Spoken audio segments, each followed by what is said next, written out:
তো সম্মান করে, ইজ্জত করে, কোনোদিন তো মাথা নত করিস নাই, আজকে কেন মাথা নত হয়ে গেল? মূর্তির জবান খুলে গেছে, ডাক দে বলে, আব্দুল মুত্তালিব তুমি জানো না আমি মূর্তিকে এখান থেকে বিতাড়িত করার জন্য, দূরে ফেলে দেওয়ার জন্য নূরের নবী, নবীদের নবী রাহমাতুল লিল আলামিন জগতের মধ্যে আগমন করেছে। জোরে জোরে চিল্লায়া বলা যাবে না মারহাবা। এ দুনিয়ার মুসলমান শুনে নাও, সেই নবী আগমনে আসমান খুঁজে, জমিন খুঁজি। আজকে আমরা মানি ঈদে মিলাদুন নবী মানি, একদল মানি, একদল মানি না। বাবা এরপর কথা বললে অনেক সময় চলে যাবে। ঈদ মানে আনন্দ, মিলাদ মানে জন্ম বৃত্তান্ত, এটা আমরা মানি, ওরা মানে না। কেন মানে না? ঈদুল ফিতরে পাওয়া যায় যাকাত ফিতরার টাকা। কিসের টাকা?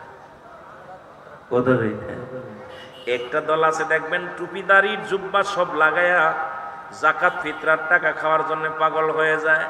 বাড়ি বাড়ি পোস্টার লাগায় দেয়, আপনার মূল্যবান যাকাতের টাকা আমাদের দিবেন, মূল্যবান ফিতরার টাকাটা আমাদের দিবেন। কিন্তু নবীর দুশ্মনী করে। শুনে নেন মুসলমান, শুনে নেন, আর একটা ঈদ মানে সেটা হলো ঈদুল আযহা। সেটা পাওয়া যায় ছাগলের চামড়া, গরুর চামড়া, মেষের চামড়া। ও দরদি বন্ধুরা শুনে নেন, এই দুটি ঈদ হলো তাদের জন্য যারা তারা মনে করে দুটি ঈদ আমাদের। আর ঈদ মিলাদুন নবী উদযাপন করে সুন্নিরা, নিজের পকেটের টাকা খরচ করে উদযাপন করে, কারণ নবীর ভালোবাসায়। ওরা নিতে জানে, দিতে জানে না। আমরা দিতে জানি, নিতে জানি না, ঠিক কি না? এই জন্য মুসলমান শুনে নাও, আমার রাসূলের চাচার সংখ্যা ছিল 9 জন। কয়জন? এই রাসূলের চাচার সংখ্যা ছিল 9 জন। এদের মধ্যে ইমানদার হলো 2 জন, একজনের নাম আমির হামজা, আর একজনের নাম হযরত আব্বাস। বাকি 7 জনই রাসূলুল্লাহর দুশমনি করেছে। দাড়ি টুপি দেখে ভুলে যাবেন না, আমার মত ওলামিনের দাড়ি টুপিওয়ালা কত হুজুর আছে আয়েশাই নবীর বিরুদ্ধে স্লোগান দেয়, আয়েশাই নবীর সঙ্গে দুশমনি করে, মিলাদের সঙ্গে দুশমনি করে, নূরের নবীর সঙ্গে দুশমনি করে। রাসূলের চাচার সংখ্যা ছিল 9 জন। এদের মধ্যে 2 জন হলো ইমানদার, একজনের নাম আমির হামজা, আর একজনের নাম আব্বাস। আর বাকি 7 জন রাসূলুল্লাহর সঙ্গে দুশমনি করেছে। ওই 7 জনের বংশধর যারা নবীর মিলাদ কিয়াম কোনোদিন করবে না তারা, ওই 7 জনের বংশধর যারা জীবনেও কোনোদিন মিলাদুন নবী পালন করবে না তারা, ওই 7 জনের বংশধর যারা হায়াতুন নবী মানবে না তারা, ওই 7 জনের বংশধর যারা জানাজার নামাজ পড়ে দোয়া করবে না তারা, ওই 7 জনের বংশধর যারা জিয়ারত করে দোয়া করবে না তারা, ওই 7 জনের বংশধর যারা আমার নবী শ্রেষ্ঠ নবী, নবীদের নবী মানবে না তারা। সিনাই দিয়ে যায়, বাটপার গুলো সিনাই দিয়ে যায়, ভালো করে চিনে নেন।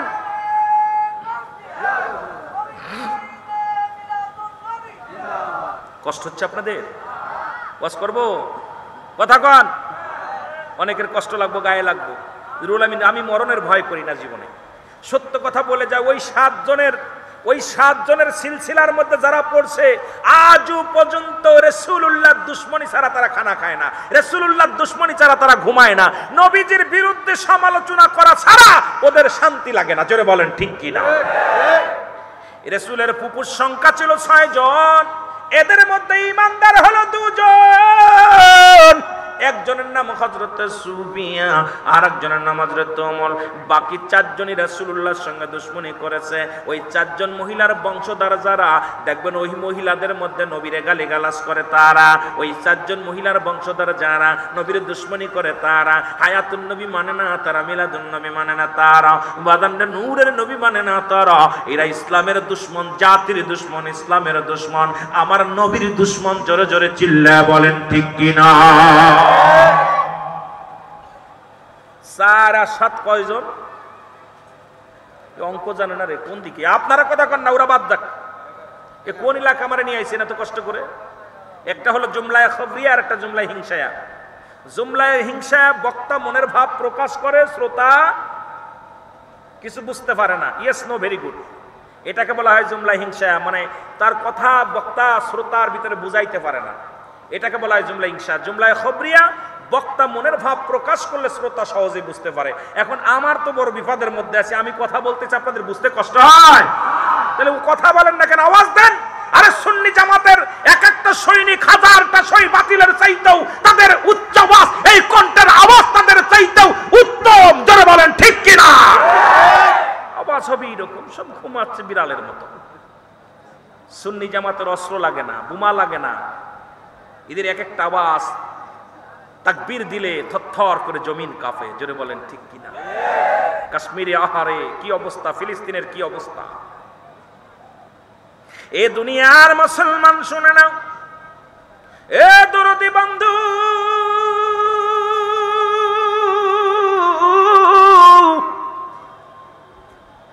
এই পৃথিবীর মধ্যে ইসলামের মধ্যে সব চাইতে কঠিন, সব চাইতে পাপিষ্ঠ 3 জন মহিলা ছিল যারা ইসলামের শত্রু, এরা নবীদের শত্রু। 3 জন পাপিষ্ঠ মহিলা সবচেয়ে পৃথিবীর ইতিহাস সাক্ষী দেয়। বাবারে, আজকে অনেক মা বোনেরা আছেন, এই জন্য আবার একটু ঘোরায় গেলাম।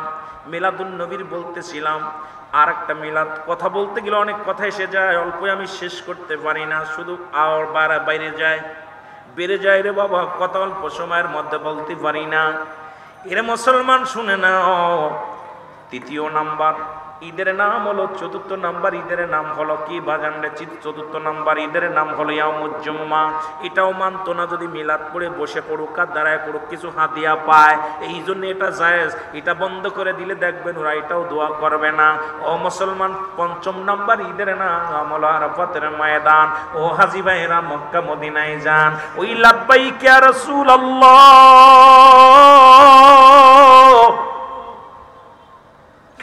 লব্বাইক ইয়া হাবিবাল্লাহ, জোরে জোরে চিল্লায়া বলা যাবে না আল্লাহু আকবার।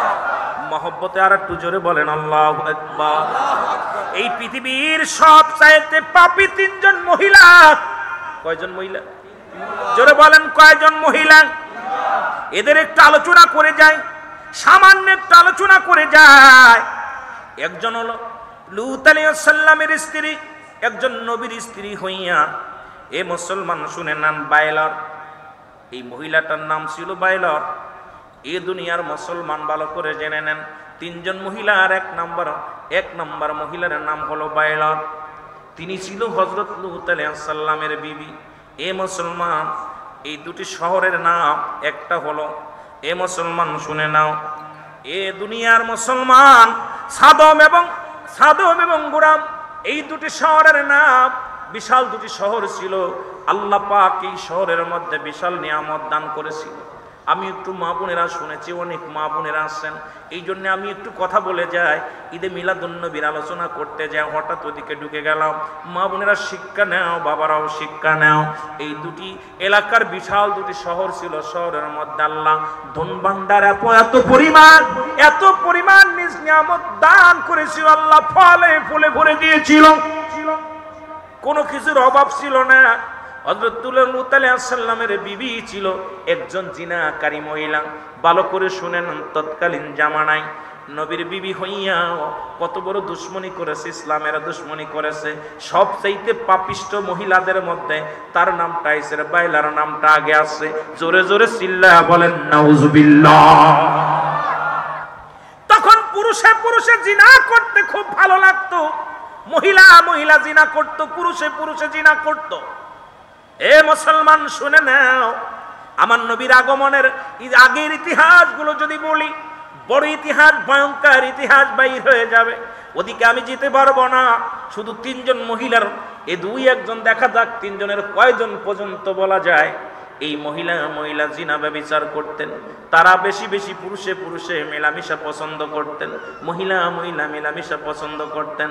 দুনিয়ার মধ্যে এই বাইলার কিন্তু নূহ আলাইহিস সালামের কাছে যখন আসতেন, বাজান শুনে নেন, ইনি কিন্তু কি করতেন, এত বিবির স্বামীকে বুঝতে দিতেন না। স্বামীর কাছে আসলে সতী সাথী সাজতেন, কিন্তু ওর বাপ দাদাগণ ছিল জিনাকারী। বাদান এই বাইলার মা ছিল একজন জিনাকারী মহিলা, বাবা ছিল একজন জিনাকারী পুরুষ। তারা পুরুষে পুরুষে মিলামিশা করত, নারীতে নারীতে মিলামিশা করত। মুসলমান শুনে নাও, লূত আলাইহিস সালাম সবাইকে বোঝাইতেন, তোমরা শুনে নাও, তোমরা কি করো, তোমরা এই দুনিয়ার মধ্যে পাপাচার বন্ধ করো, এই দুনিয়ার মধ্যে অন্যায় ছেড়ে দাও, এই শহরের মধ্যে ফলমূল খাও, এই নিয়ামতগুলো খাও, তোমরা বন্ধ করে দাও, এগুলো বন্ধ করে দাও। কিন্তু তারা বন্ধ হয় নাই। এই লূত আলাইহিস সালামের বিবি এমন তেমন একজন বাজে মহিলা ছিলেন, কিন্তু নবীর কাছে যখন আসতেন তখন এত সতী সাজতেন, নবীকে বুঝতে দিতেন না, লূত আলাইহিস সালামকে বুঝতে দিতেন না। সে এত ফেরেশতার মতো সাজতেন, ভালো বুজুর্গ সাজতেন। আর যখন বাইরে বাড়াইতেন উৎসাহিত দিতেন, তার প্রজাদেরকে উৎসাহিত দিতেন, তার কওমেরকে উৎসাহিত দিতেন, তোমরা জিনা করো, তোমরা ব্যভিচার করো, তোমরা জুলুম করো গো।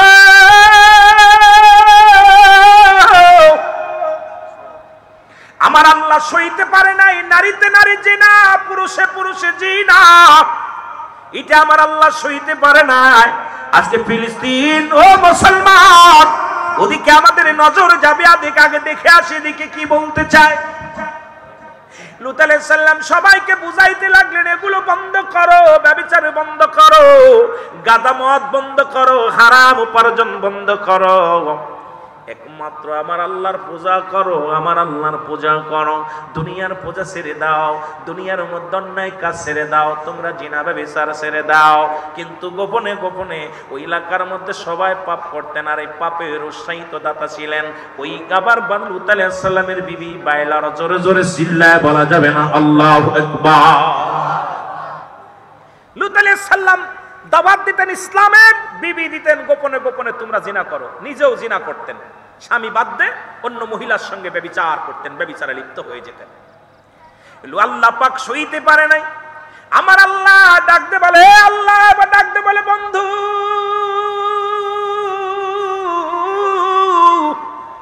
তোমার রাজ্যে পাপের সম্রাট করেছে, তোমার রাজ্যে পাপ এত পরিমাণ পাপ ভরপুর করেছে, ও বন্ধু এখান থেকে বাঁচার জন্য তিনজন ফেরেশতা আল্লাহ পাক পাঠাইলেন জমিনের মধ্যে।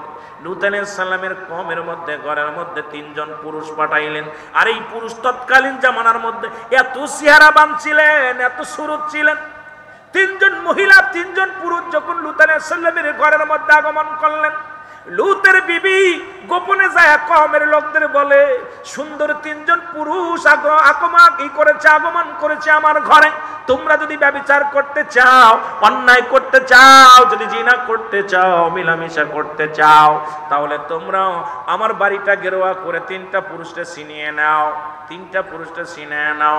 এমন সময় কি করলেন, লূত আলাইহিস সালামের বিবি বাইলার যখন এই খবর দিলেন, বাইলারের খবর পাইয়া এলাকার সমস্ত পুরুষগুলো চলে আসলেন, বাড়ি এসে গেরোয়া করলেন, লূত আলাইহিস সালামের বাড়িটা গেরোয়া করলেন। গেরোয়া করে বলে, আল্লাহর নবী লূত, তুমি শুনে নাও, তুমি কি খুদারে ডাইকা কি পেয়েছ, তুমি না একটু বেশি বন্দেগী করো, বেশি আল্লাহরে ডাকো, বেশি আল্লাহরে ডাকো। এর কারণ তাই বলে আমরা নাই কম ডাকি, আমরা নাই দেব দেবীর পূজা করি, আমরা নাই মূর্তি পূজা করি, তবে তোমার ঘরের মধ্যে তিনজন সুন্দর পুরুষ আছে, এদেরকে বের করে দাও, আমরা তাকে তার সাথে কি করব, ব্যভিচার করব। লূত আলাইহিস সালাম বলে, আল্লাহর কসম করে বলি তোমরা বন্ধ করো, এরা আমার বাড়ির মেহমান, এরা আমার ঘরের মেহমান, এদেরকে বের করে দেওয়া যাবে না, এদের তোমার হাতে ছেড়ে দেওয়া যাবে না। কিন্তু তারা কি করলেন, চারিপাশ ঘিরে ফেললেন, শত শত মানুষ ঘিরে ফেললেন, এসে লূত আলাইহিস সালামের মেহমানকে ছিনিয়ে নিয়ে যাবে। এ মুসলমান শুনে নাও, আমার আল্লাহ বলে, ফেরেশতারা রে তোরে পাঠাইছি, এবার আসল খেলা শুরু হয়ে যাবে, কারণ এখন শিক্ষা দেয়া হবে, ওদেরকে শিক্ষা দেয়া হবে। জোরে জোরে চিল্লায়া বলা যাবে না আল্লাহু আকবার। এ দুনিয়ার মুসলমান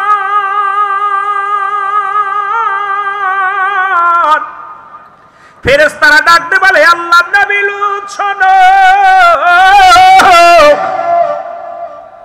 আমি তোমার কওমের লোকদেরকে, তোমার বিবি বাচ্চা সবাইকে নিয়ে রাজ্য ছেড়ে চলে যাও, এই সাদম নামের পাহাড় ছেড়ে রাজ্য ছেড়ে তুমি অন্য রাজ্যে চলে যাও। এদেরকে আমরা দেখতেছি। লূত আলাইহিস সালাম তার কওমের লোকদেরকে নিয়ে রওনা হয়ে গেল, সবাইকে ডাক দিয়ে নিয়ে চলে গেল। এবার বাজান বললেন, তুমি যাওয়ার পরে দেখবা সন্ধে লেগে গেলে এই আজকে রাত্রে ওই তিনজন ফেরেশতাকে তারা কেড়ে নিয়ে তাদের সঙ্গে ব্যভিচার করবে। এই সময় লূত আলাইহিস সালামকে আল্লাহ রাব্বুল আলামিন ডাক দে, বলো বন্ধু তুমি তোমার কওমের লোক ভালো মানুষগুলো ডাক দিয়ে নিয়ে চলে যাও, এই রাজ্য ছেড়ে অন্য রাজ্যে চলে যাও। সন্ধ্যা লাগলে আকাশে বিজলি চমকাবে, বড় ঝড় হবে, বাতাস হবে, ভয়ঙ্কর রূপ ধারণ করবে, অন্ধকার নেমে আসবে। যদি কেন যাবার পথে যদি কোনো ব্যক্তি পিছন দিকে তাকায়, পিছনের দিকে তাকাইলে সে পাথর হয়ে যাবে, মূর্তি হয়ে যাবে। এ আল্লাহর নবী লূত তুমি তোমার আপনজনদের নিয়ে আপনজনদেরকে নিয়ে চলে যাও। লূত আলাইহিস সালাম কওমের লোকদের ডাকলেন, তোমরা আসো। আল্লাহু আকবার বলেন। এ মুসলমান, আমি নবীর প্রেমিক যারা আছো সুন্নি জামাতদের বলি, তোমরা এখন ঐক্যবদ্ধ হও। নবী ছাড়া গতি নাই, নবী ছাড়া পথ নাই, নবীর মত ছাড়া কোনো শান্তি নাই। নবী লাগবে কবরে, নবী লাগবে মিজানে, নবী লাগবে ফুলসিরাতে, নবী লাগবে ইয়াউমুল কিয়ামতের ময়দানে। আমি ওটা বুঝাইতে যা বলি, ও মুসলমান, এখনো যারা আহলে সুন্নাতুল জামাতের মধ্যে আসো নাই, তোমরা আসো, আসো। শান্তি আছে, সুখ আছে, ভালোবাসা আছে। ও মুসলমান, আমার মাওলার প্রেম আছে আহলে সুন্নাতুল জামাতের মধ্যে, জোরে বলেন ঠিক কি না? লূত আলাইহিস সালাম যখন তার কওমের লোকদেরকে নিয়ে গেল গো, কিন্তু বাইলার কি করলেন? উনি তো জিনাকারী, ব্যভিচারকারিনী মহিলা। উনি পিছন দিকে তাকাইতে লাগলেন, আর ওনার কওমের, ওনার বাপ দাদার চিন্তা করে, আব্বা মার কথা মনে করিয়া যখনই তাকাইলেন, তাকানোর সঙ্গে সঙ্গে মুসলমান শুনে নেন, এই সাদাম শহরের মধ্যে সঙ্গে সঙ্গে এখনো মূর্তি হয়ে গেলেন। লূত আলাইহিস সালামের বিবি পাথরের মূর্তি হয়ে গেলেন। এবার লূত আলাইহিস সালাম বলে, ও দুনিয়ার মানুষ শোনো, আমার কওমের মানুষেরা, তোমরা পিছন দিকে তাকাও না। আমার বিবির যা হয়েছে তোমরাও কিন্তু হয়ে যাওয়া। আমার বিবি যা যা যা যা হয় হোক, তোমরা পিছন দিকে তাকাও না, চলো চলো সামনের দিকে চলে যাও। বিজলি চমকাইলেন, বিশাল আকাশ থেকে বিশাল গজব নামলেন, চারিদিক থেকে অন্ধকার, বিশাল ভয়ঙ্কর। লূত আলাইহিস সালামের জমিনটা তছনছ করে দিলেন আমার আল্লাহ। ও মুসলমান শুনে নাও, আজ পর্যন্ত যারা শুনে নেন, ওই সাদাম শহরের মধ্যে ওই মূর্তিটা এখনো বিশাল পাহাড়ের মধ্যে, লূত আলাইহিস সালামের বিবির মূর্তিখানা কিয়ামত পর্যন্ত খাড়া থাকবে। জোরে বলেন আল্লাহু আকবার। একজন বিবি হইয়া, নবীর বিবি হইয়া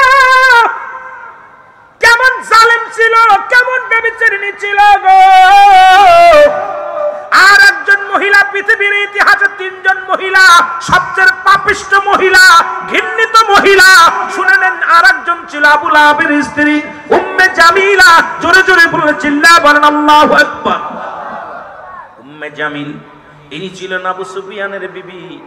রাসূলের পথে যখন চলাচল করতেন আমার নবীজি, নবীর পথে কাটা দিতেন, এমনকি এমন বিবৃতি করে নবীর উপরে কবিতা আবৃত্তি করতেন, মানুষকে গালি দিতেন। এত মুখ খারাপ মহিলা পৃথিবীর মধ্যে আর কেউ আসে নাই। উম্মে জামিলের উপরে এত বড় দুষ্ট মহিলা, এত বড় খারাপ প্রকৃত মহিলা আজ পর্যন্ত পৃথিবীর ইতিহাসে এত বড় ভয়ঙ্কর মহিলা আর আসে নাই। জোরে জোরে চিল্লায়া বলেন আল্লাহু আকবার। আর একটু জোরে বলা যাবে না? এই উম্মে জামিল কি করতেন? রাসূল সাল্লাল্লাহু আলাইহি সাল্লামকে নিয়ে কটূক্তি করতেন, গালি দিতেন।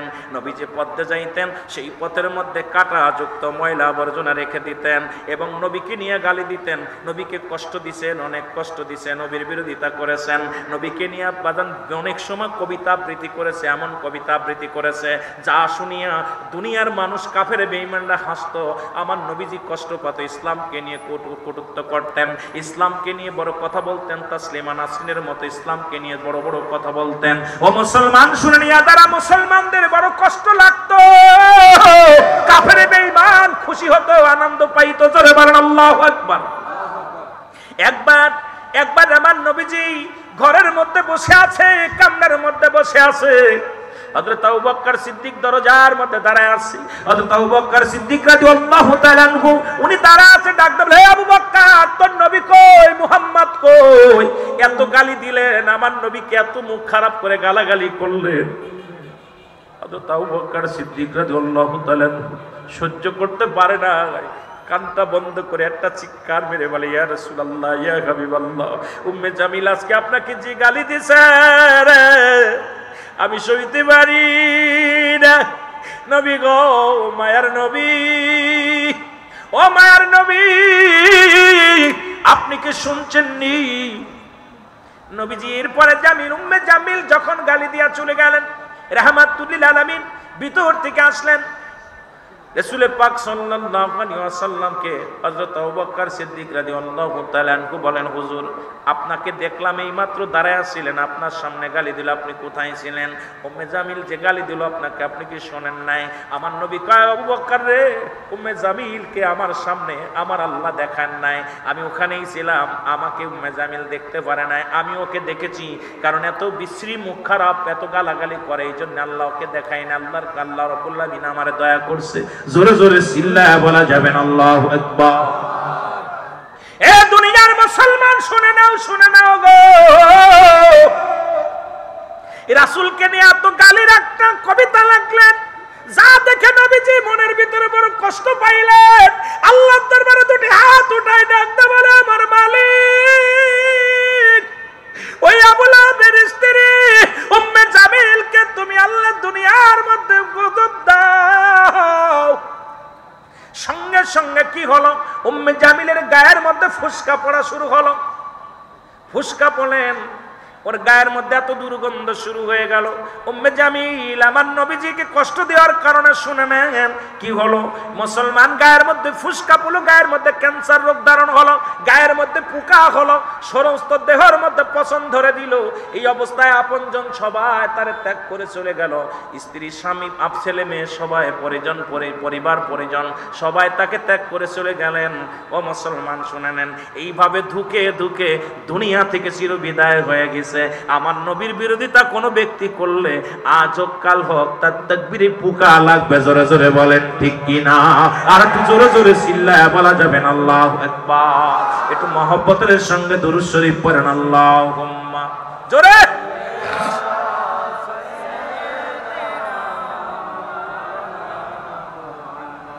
ওয়ালা আলি সাইয়্যিদিনা। এ মুসলমান, তৃতীয় নাম্বার মহিলা হযরত নূহ আলাইহিস সালামের স্ত্রী বালিহা। আল্লাহু আকবার বলেন না। এই যে ইনু কিন্তু নবীর স্ত্রী। হযরত নূহ আলাইহিস সালামের স্ত্রীর নাম ছিল বালিহা। আল্লাহু আকবার বলেন না। ইনি ছিল মূর্তি পূজারী। নূহ আলাইহিস সালামের সন্তানদেরকে এই ভালো পথে আসার জন্য নূহ আলাইহিস সালাম তাগিদ দিতেন, কিন্তু বিবি মানতেন না, নবীর কোনো কথা শুনতেন না। আমাদের মধ্যে এমন ওই স্ত্রী আছে আজকে স্বামীর অনুগত্য হয় না, স্বামী চলে একদিকে, স্ত্রী চলে আর একদিকে। নূহ আলাইহিস সালামের স্ত্রী, ও মুসলমান শুনে নাও, বালিহা, উনি ছিল মূর্তি পূজারী। মাঝে মাঝে ঝগড়া করতেন আর বলতেন, স্বামীরে তুমি তোমার খোদারে ডেকে কি পেয়েছো? আমি আমার দেবতার কাছে যা পেয়েছি, পূজা করে যা পেয়েছি। মুসলমান একটা সন্তানকেও নূহ আলাইহিস সালামের পথ থেকে সরায় ফেলেছিল, ইসলাম থেকে সরায় ফেলেছিল। এই দুনিয়ার মুসলমান শুনে নাও, এ মুসলমান গভীর মনোযোগ।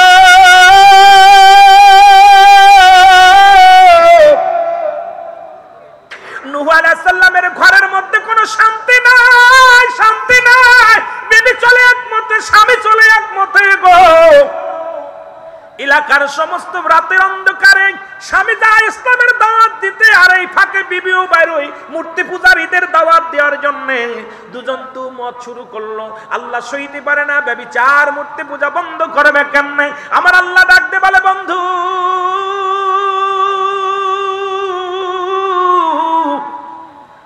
তুমি একটা কি করো, তুমি একটা নৌকা বানাও। আল্লাহু আকবার বলেন। নূহ আলাইহিস সালাম হুকুম দিলেন, তুমি একটা নৌকা বানাও, তোমার কওমের লোকদের নিয়ে পালাও, এই রাজ্য ছেড়ে চলে যাও। কারণ এই রাজ্যের মধ্যে মূর্তি পূজা শুরু হয়ে গেছে, খোদারে ভুলে গেছে, আমি আল্লাহরে ভুলে গেছে। তারা দেবতার পূজা শুরু করেছে, মন্দিরে যা ভগবানের পূজা শুরু করেছে, আমি আল্লাহর পূজা ছেড়ে দিছে। তোমরা জলদি যাও, নৌকা বানাও। এবার নূহ আলাইহিস সালামের বিবি বালিহা বলতে লাগলেন, স্বামী ছেলেদেরকে ডাকতে বলে, আমার ছেলেরা রে, আমরা মূর্তি পূজা করি, তোর ভগবান, তোর আল্লাহ, তোর বাবারে দিয়ে এতটুকু নৌকা দিয়ে কজনকে পার করবে? আয় আমার মতে, আয় আমার মতে আয়। জোরে বলো আল্লাহু আকবার। আরো জোরে বলো। নূহ আলাইহিস সালাম বারে বারে ডাকতে লাগলেন, কওমের লোকেরা, আমার কওমের ভাইয়েরা, তোমরা যদি আল্লাহকে মানো, আমাকে যদি মানো, তোমরা আমার কিস্তির মধ্যে ওঠো।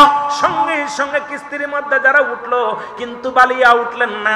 এমনকি তার একটা সন্তানকে বালিয়া ফুসলাইয়া মূর্তি পূজারি বানায় ফেললেন। মুসলমান শুনে নেন, দুনিয়ার মুসলমান শুনে নাও, ইসলাম থেকে সরায়া দিছে। পৃথিবীর মধ্যে এই রকম তারা ডুবিয়া মারা গেছে, তাদের উল্টা পাল্টা করে দিছে।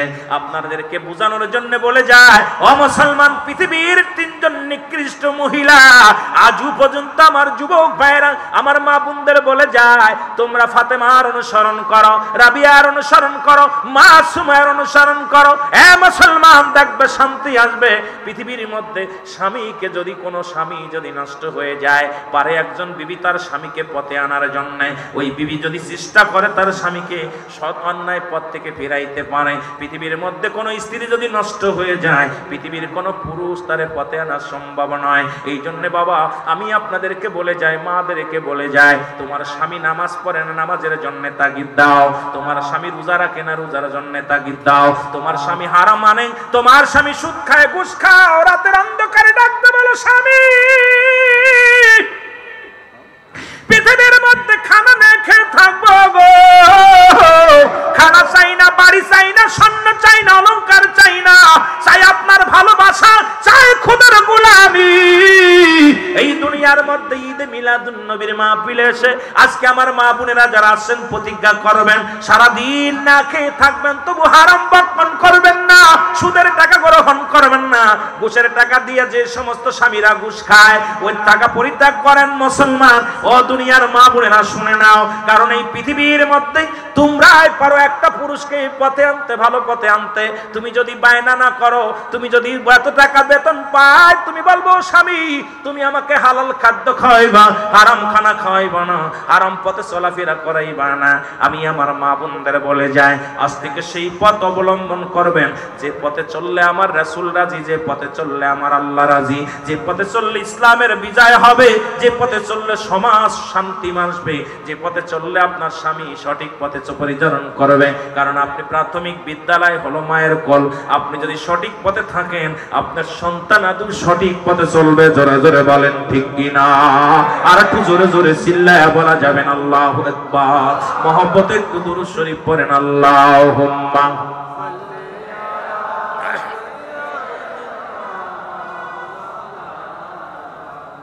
ওয়ালা আলি সাইয়্যিদিনা। এ মুসলমান শুনে নাও, এই জন্য মিলাদুন নবীর মাহফিলে আমি মা বোনদেরকে বলে যাই, দাউস মহিলা জাহান্নামে যাবে, দাউস পুরুষ জাহান্নামে যাবে। আমার বাদানেরা যারা আজকে যুব কমিটি, আজকে এই মাহফিল কমিটির বাইরে আছেন, রাসূল সাল্লাল্লাহু আলাইহি ওয়াসাল্লাম বললেন, বলার পর দাউস মহিলা বিনা হিসেবে জাহান্নামে যাবে, বিনা হিসেবে দাউস পুরুষ জাহান্নামে যাবে। রাসূলকে জিজ্ঞাসা, ইয়া রাসূলুল্লাহ, ইয়া হাবিবাল্লাহ, দাউস পুরুষ কারা? শুনে নাও, শুনে নাও। দাউস পুরুষ হলো ওই সমস্ত পুরুষেরা যারা পুরুষ কুলে জন্ম নিয়ে মহিলাদের মতো আচরণ করে, মহিলাদের মতো চলাফেরা করে, মহিলাদের মতো কথাবার্তা বলে, তারা গলার মধ্যে চেন লাগায়, কান ফোড়ায়, নাক ফোড়ায়, হাতের মধ্যে ছুরি দেয়। শুনে নেন, ভালো করে শুনে নেন, এরা হলো দাউস। দাউস চেনার উপায় শুনে নেন।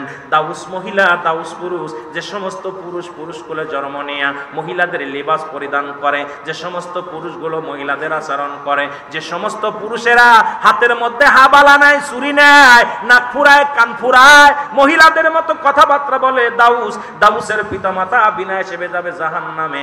এবার পুরুষের শুনে নাও, পুরুষ বাবারা শুনে নাও, এরা হলো দাউস। এবং দাউস মহিলারা কারা? যারা মহিলা মেয়ে কুলে জন্ম নিয়ে ছেলেদের পোশাক পরিধান করে, সাইকেল চালায়, মোটর সাইকেল চালায়, চলাফেরা করে, শার্ট গায়ে দেয়, প্যান্ট শার্ট পরে।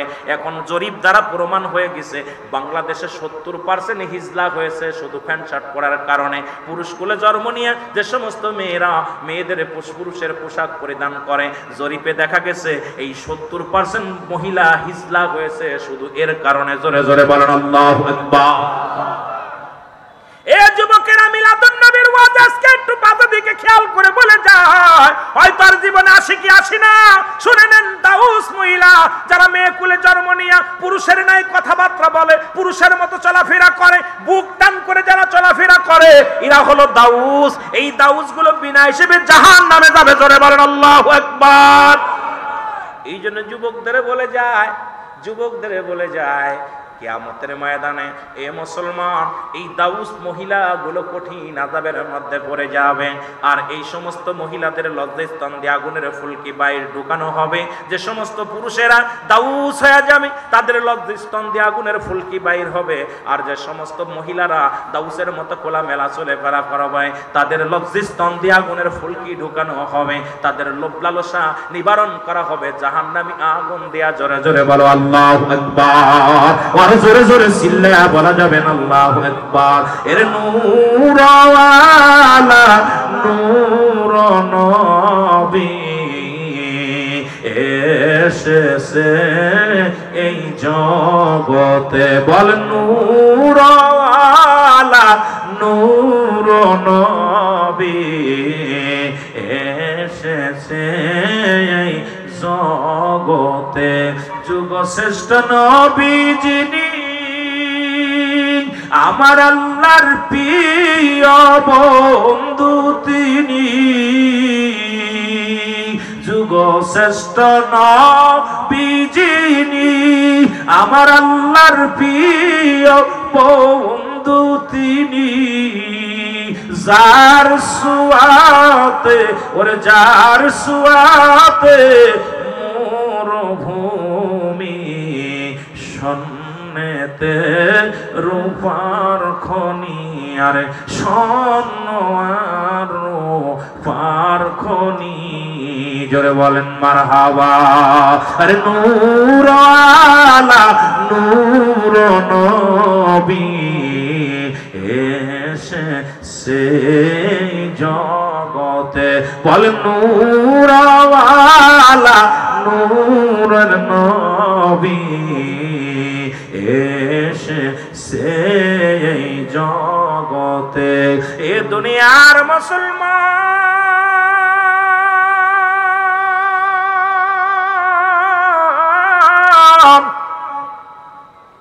রহমতের নবী অন্ধকার আলো বদনামে জাহিল অন্ধকার যুগে আগমন করে, অন্ধকার বিচ্ছিন্ন করে সুন্দর একটা পৃথিবীর মধ্যে আগমন করে আলোয় ভরপুর করে দিলেন, ইসলামের আলো জ্বালাইলেন। আর বর্তমান জামানা শেষ জামানা, রাসূল আসার আগে ওই জামানার মধ্যে ছিল ব্যভিচার, অন্যায়, জুলুম।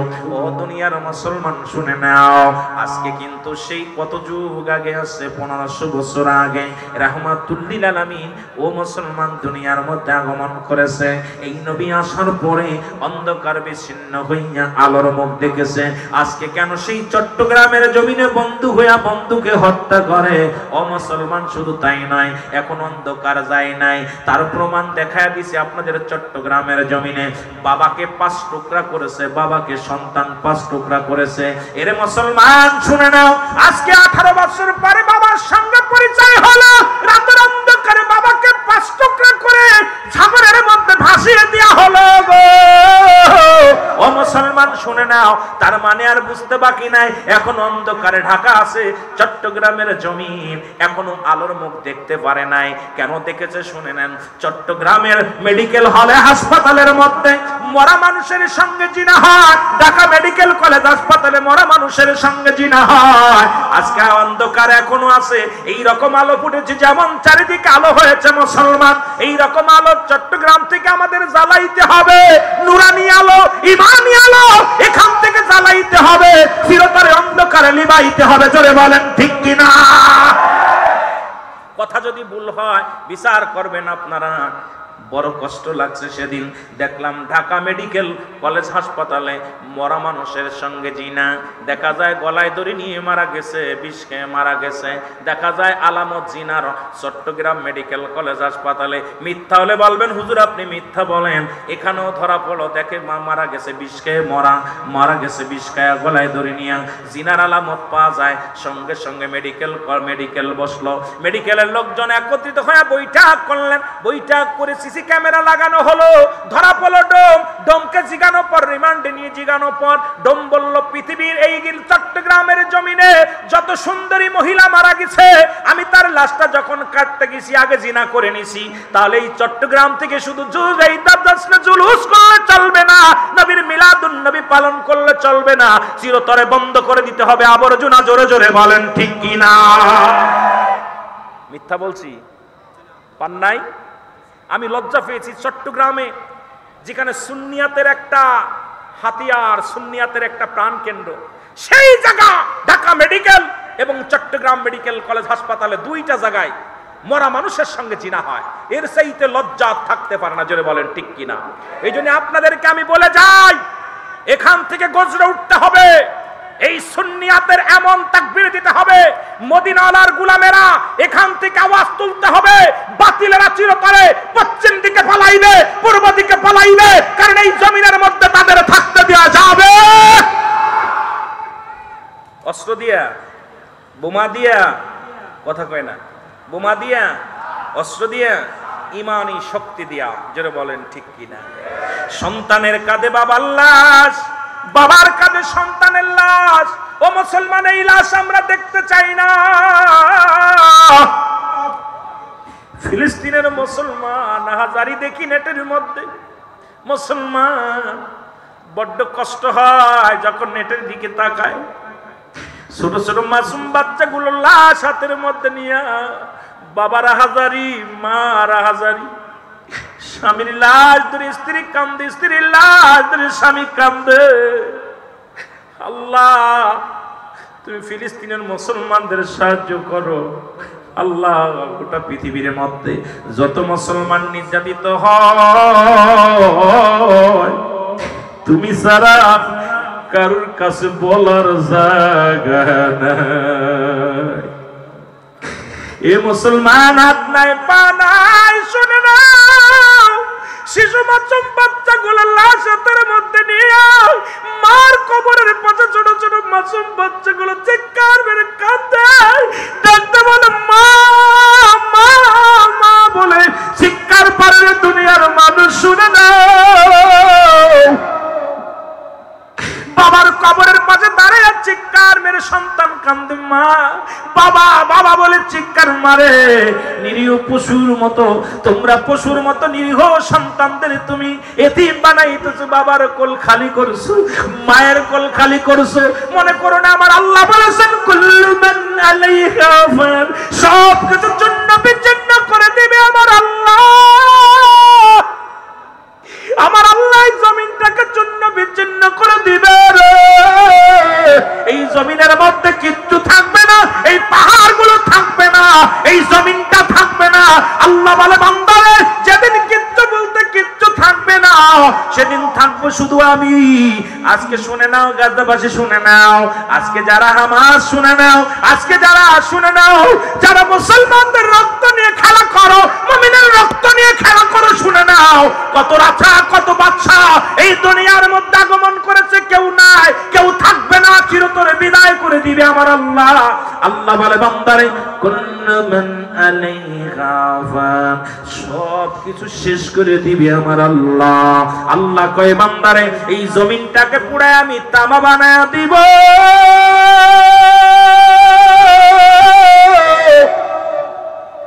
এই জমিনের যত পানি আছে সব আমি পুরায়া ছাই বানায়া দিব। যেদিন কিচ্ছু বলতে কিচ্ছু থাকবে না, সেদিন থাকবে শুধু আমার আল্লাহ। আর আল্লাহ যেদিন থাকবে, আমার হাবিবের ভালোবাসা নিয়ে থাকবে আমার আল্লাহ। এই জন্য চট্টগ্রামের মানুষ নবী প্রেমিক, নবীর ভালোবাসা নিয়ে থাকে। আজকে চট্টগ্রাম থেকে মুসলমান বেদকুনিয়ার জমিন থেকে আল্লাহর কাছে নালিশ দিয়ে যাবার মালিক, যারা মুসলমানদের নির্যাতন করে গো, যারা মুসলমানদের রক্ত নিয়ে খেলা করে, আল্লাহ তাদেরকে তুমি হয় হালাক করে দাও, না হয় হিদায়াত দান করো। জোরে জোরে বলো আল্লাহু আকবার। কত রাজা কত বাদশা দুনিয়ার মধ্যে আগমন করেছে, কেউ নাই, থাকবো না। জোরে বলেন ঠিক কি? থাকবে থাকবে, কথা বলেন না কেন? আপনাদের এলাকার মধ্যে কত টাকাওয়ালা বাড়িওয়ালা ছিল, আজকে আমাদের চেয়ারম্যান সাহেব আছে, আরেকজন চেয়ারম্যানের পরে আসবে, আরেকজন আসবে, আরেকজন আসবে। সংসদ ওই চেয়ারম্যান, পার্লামেন্ট ঠিকই থাকবে, কিন্তু পরিবর্তন হবে চেয়ারম্যান, ঠিক কি না? কথা বলেন না কেন? আহা আমার ভাই, আজকে তোমরা যারা মুসলমানদেরকে গুলি করে হত্যা করো, তোমরা চিরদিন থাকবা না। শুনে নাও, হয়তো দুদিন আগে দুদিন পরে আমি চলে যাচ্ছি, কিন্তু তুমিও থাকবা না। হয়তো 5 বছর পরে 10 বছর পরে তুমিও চলে যাবা। সুতরাং কার জন্য এত বাড়াবাড়ি করো? কিসের জন্য এত মস্তানি করো? কিসের ধন সম্পদের বাহাদুরি করো? সম্পদের জন্য পাগল হয়ে গেছো। ওই সম্পদ তুমি নিতে পারবে না। ফিরাউন, নমরুদ, কারণ যারা খোদাই দাবি করেছিল তারাও দুনিয়ার মধ্যে নাই, তুমিও চলে যাবা। জোরে বলেন ঠিক কিনা? সুতরাং তুমি যে মানুষ হত্যা করে যাচ্ছ, এর খিসারত তোমাকে দেওয়া লাগবে। যেটা বলেন ঠিক, এর হিসাব তোমাকে দেওয়া লাগবে। আহা, ফিলিস্তিনের ওই কান্না সহ্য করা যায় না। যারা নেট দেখেন, যারা নেটের মধ্যে তাকান, দেখেন ছোট মাসুম বাচ্চাগুলো হাসপাতালে নিতেছে। মা, আমি গতকালকে একটা নিউজ দেখে বেশি কষ্ট পেয়েছি। মানুষ মারা গেছে রকেট বোমা, এরপরে ওই বেঈমানের কুত্তা বাহিনী তারা দাঁড়ায় দেখলাম গায়ের ভিতরে প্রস্রাব করতেছে, লাশের উপরে প্রস্রাব করতেছে এবং মাথার মধ্যে পাড়া মারতেছে, দাড়ি ধরে টেনে টেনে ছিটতেছে। দেখি এত কষ্ট লাগছে। আল্লাহ, তুমি তো সীমা লঙ্ঘনকারীকে পছন্দ করো, তুমি ছাড় দাও, কিন্তু ছেড়ে দাও না। হয়তো দুদিন পরে নয়, দুদিন আগে তুমি ওদেরকেও ধরবা। তবে আল্লাহ তোমার কাছে একটা দাবি করে যে আল্লাহ বিচার চাই, এই সমস্ত জালিমদেরকে তুমি দুনিয়া থেকে উঠায় নাও। যুগে যুগে লূত আলাইহিস সালামের জমিনটা যেমনি শেষ করে দিয়েছিলে, ওই জালিমদেরকে তুমি উল্টা পাল্টা করে দাও। যে বলেন ঠিক কিনা? যারা মুসলমানদেরকে আঘাত দেয়, মুসলমানদের কষ্ট দেয়, আপনাদের এই সুন্নি জনতার মধ্যে এসে একটা আওয়াজ তুলি, আল্লাহ ওদেরকে তুমি দুনিয়া থেকে হালাক করে দাও। জোরে বলেন ঠিক কি? ঠিক কি না? ঠিক কি না? এসেইতে কষ্ট থাকতে পারে। মানুষের গায়ের, মরা মানুষের উপরে, গায়ের উপরে প্রস্রাব করতেছে, দাড়ির মধ্যে প্রস্রাব করতেছে, এরপরে লাস্টারে লাথি মারতেছে। তারাও তো মানুষ, কিন্তু তোদের ভাবা উচিত ছিল যে আমিও থাকবো না চিরদিন। তোদের বাচ্চা ফিরাউন, নমরুদ, তোদের বাবার বাবা, এই দুনিয়ার মধ্যে আল্লাহ পাক 4 জন ব্যক্তিকে প্রতাপশালী বাদশা বানিয়েছিল। তাদের মধ্যে মুসলমানদের মধ্যে 2 জন, একজন নাম হযরত সুলাইমান আলাইহিস সালাম, যিনি বাতাসের সঙ্গে উড়া বাসা উঠায় চলাফেরা করতেন, সিংহাসন নিয়ে ঘুরতেন। আল্লাহ তারা দুনিয়া থেকে বিদায় করে দিয়েছে নাই। আরেকজন ছিল বাদশা যুলকারনাইন, আল্লাহ তাকে ক্ষমতা দিয়েছিল, সারা পৃথিবীর রাজ্যের একটা মালিক বানিয়ে দিয়েছিল, তাকেও আল্লাহ দুনিয়া থেকে নিয়ে গেছে। লম্বা ছিল 48 হাত লম্বা, হায়াত দিয়েছিল 1600 বছর। কত বছর? 1600 বছর পরেও তারে নিছে। কত বছর পরে? এটা তোমরা জেনে নাও বেঈমানেরা, মুনাফিকেরা। 1600 বছর হায়াত, 1600 বছর বেঁচে থাকতে তারপর আল্লাহর কাছে চলে যাওয়া লাগছে। কাফেরদের মধ্যে 2 জন ছিল, একজনের নাম হলো বাদশা নমরুদ, আর একজনের নাম হলো বাদশা আরেকজনের নাম বুকতা নসর। পৃথিবীর মধ্যে আল্লাহ তাদের প্রতাপশালী বাদশা করেছিল, তারাও দুনিয়ার মধ্যে নাই। কত রাজা, কত বাদশা চলে গেছে, তাদের কবরের উপর দিয়ে কুত্তা শেলে পায়খানা করে। কত মন্ত্রী, কত মিনিস্টার মারা গেছে, তাদের কবর উপর দিয়ে গরু ছাগলে ঘাস খায়, খেদানোর মতো মানুষ নাই। সুতরাং তুমিও চলে যাবা, আমিও চলে যাব। তবে দুনিয়া থাকার জায়গা না, যেহেতু আসছি চলে যাব। তবে কাউকে কষ্ট দিয়ে নয়, মুসলমানদের রক্ত নিয়ে আর খেলা করো না। আমরা এখান থেকে একটা দাবি করব, আল্লাহ, আল্লাহ একটা দাবি আপনার কাছে, দাবি ভালো করে দাবি, চাওয়া তো আসেই, দাবিও করে যায়। মদিনাওয়ালার এই মিলাদুন নবীর মাসে, রবিউল আউয়াল মাসে, আল্লাহ আমার হাবিবের খাতিরে মুসলমানদের ইজ্জত দাও। জোরে বলেন ঠিক কি না? মুসলমানদের ইজ্জত দাও। আরো জোরে বলেন, মুসলমানদের, মুসলমানদের সম্মান দাও। মাথা যেন নত না করি। সকলে বলেন আমিন। আমি বাবা আর আগাইতে পারছি না, আমি আপনাদের থেকে বিদায় নিব। দোয়া চাই। আমি আমার কথার ভিতরে আজকে আসলে মিলাদুন নবী আলোচনা করতে চেয়েছিলাম, সেটার পর হঠাৎ করে আমি চলে গেছি। আমরা শুনেছি অনেক মা বোন আসছেন, এই জন্যই মা বোনদেরকে বললাম, অনেক মা বোন আছেন স্বামীর অনুগত্য হন না। 3টা আমল করলে মেয়েরা নাচতে নাচতে জান্নাতে যাবে। নাম্বার 1, 5 ওয়াক্ত নামাজ, ফরজ নামাজ এবং ফরজ রোজা যদি কোনো মা করে, তবে মাদের জন্য ছাড় আছে। কারণ যারা তখন হায়া নিপাস হবে, অপবিত্র হবে, তখন সঙ্গে সঙ্গে রোজা ছেড়ে দিবে, নামাজও ছেড়ে দিবে। কাজা কোনো নামাজ আদায় করা লাগবে না, ফরজ রোজা যদি হয় এটা কাজা আদায় করা লাগবে। মাসলা মাসাইল দরকার, এগুলো আলোচনা দরকার প্রতিটা মাহফিলে। শুধু সুন্নি বললে হবে না, অনেক আমরা সুন্নি অনেক কিছু বুঝি না আমার বাবারা। নাম্বার 2 হলো আপনার স্বামীর খেদমত। সুবহানাল্লাহ বলেন না? নাম্বার 2 হলো স্বামীর খেদমত করবেন। স্বামীর খেদমত, স্বামীকে কষ্ট দিবেন না, স্বামীর খেদমত করবেন। নাম্বার 3 হলো কঠোর পর্দা। এই 3টা জিনিস যদি আপনি করতে পারেন, স্বামীর আগে জান্নাতে যাবেন, স্বামীর আগে জান্নাতে যাবেন। জান্নাতে যাওয়ার জন্য 3টা আমল আমিরুল আমিন সিদ্দিকী দিয়ে গেলাম, শুনে নেন ভালো করে। 1 নাম্বার 5 ওয়াক্ত ফরজ নামাজ, ফরজ রোজা। 1 নাম্বার 5 ওয়াক্ত ফরজ নামাজ, ফরজ রোজা, এটা আপনারা পালন করবেন। যদি আপনাদের ঋতু আসে, অপবিধি আপনার যখন হায়াত আসে, সঙ্গে সঙ্গে নামাজ এবং রোজা দুটাই ছেড়ে দিবেন। একমাত্র কাজা ফরজ রোজাগুলো আদায় করে নেবেন, কাজা কোনো নামাজ আপনাদের আদায় করা লাগবে না। নাম্বার 2, অনেক বিস্তারিত আলোচনা, আমি এত যেতে পারবো না। নাম্বার 2 হলো স্বামীর খেদমত। নাম্বার 2 কি? স্বামীর খেদমত। মা ফাতেমা জান্নাত পেয়েছে নবীর কন্যা হয়ে না, স্বামীর খেদমত করে। ফিরাউনের বিবি আসিয়া জান্নাত পেয়েছে স্বামীর খেদমত করে, আল্লাহকে সন্তুষ্ট করেছে স্বামীর খেদমত করে। এই জন্য আপনারা স্বামীর খেদমত করবেন, স্বামীকে সম্মান করবেন, স্বামীর অনুগত্য থাকবেন, স্বামীর আমানত খেয়ানত করবেন না। এটা আপনাদের কাছে আমার দাবি। লম্বা আলোচনার প্রয়োজন ছিল, কারণ আমরা খালি একটা নিয়ে বসে আছি, মিলাদ কিয়াম নিয়ে বসে থাকি। আমাদের সাইডে আলোচনা, শরিয়াত, তরিকা, হাকিকতের আলোচনা আমাদের প্রয়োজন। আমার বাবারা, নাম্বার 3 হলো কঠোর পর্দা। আপনারা পর্দাশীলতা থাকবেন, বাজার ঘাট করেন, যাই করেন পর্দার সাথে চলবেন, আস্তে কথা বলবেন, নমনীয়ভাবে কথাবার্তা বলবেন, পর্দার সঙ্গে চলাফেরার চেষ্টা করবেন। আমার মারা, আমার বাবারা, যারা বিয়ে করেছেন, আপনাদের কাছে আমার দাবি, যারা বিয়ে করেছেন তারা, আর যারা বিয়ে করেন নাই, যারা বিয়ে করেন নাই তাদের কাছে আমাদের মেয়ে হোক, রিক্সা চালকের মেয়ে হোক, ওই মেয়েটা নামাজ পড়ে কিনা, ওই মেয়েটা পর্দা করে কিনা, ওই মেয়েটা বাবা মার খেদমত করবে কিনা, ওই মেয়েটা স্বামীর অনুগত্য হবে কিনা, এমন একটা মেয়ে যদি আপনার জীবন সঙ্গিনী হয়, আপনার জীবন দুনিয়ার মধ্যে একটা জান্নাতি জীবন। জোরে বলেন ঠিক কিনা? আমার মাদেরও বলে যাই, যখন আপনি বিয়ে করবেন, আপনার বাবা মার কাছে দাবি করবেন, বাবা আমার স্বামীটা, আমি ওই সুদখোর ঘুষখোর চাই না, আমাকে যে স্বামী হবে সেজন্য 5 ওয়াক্ত সালাত আদায় করে, সেজন্য হালাল খাদ্য খাওয়ায়, সেজন্য নামাজি হয়, সেজন্য একজন ফরেজগার বান্দা হয়, আমার মতো বক্তা নয়, সে ভ্যান চালক হোক, রিক্সা চালক হোক, দিনে আমাকে 1 মুঠা খাওয়াবে, এটা হালাল খাদ্য খাওয়াবে। একটা দাবি করবেন, বাবা আমি ওই টাকাওয়ালা বাড়িওয়ালা চাই না স্বামী, ওই স্বামীটাকে চাই যিনি আল্লাহর ভয়, রাসূলের প্রেম যার অন্তরে আছে। জোরে বলেন ঠিক কিনা? এমন একটা স্বামী যদি আপনার জীবনে জুটে যায়, আপনি দুনিয়ার মধ্যে জান্নাতি জীবন গড়তে পারবেন। আমার বাবারা, এই জন্য মাদেরকেও বলে গেলাম, বাবাদেরকেও বলে গেলাম, কথাবার্তার ভিতরে ভুল থাকলে ক্ষমা দৃষ্টি দেখবেন। আপনাদের থেকে বিদায় নিলাম। বিদায়ের আগে আবারও একটা সালাম দিই, আসসালামু আলাইকুম ওয়া রাহমাতুল্লাহি ওয়া বারাকাতুহু।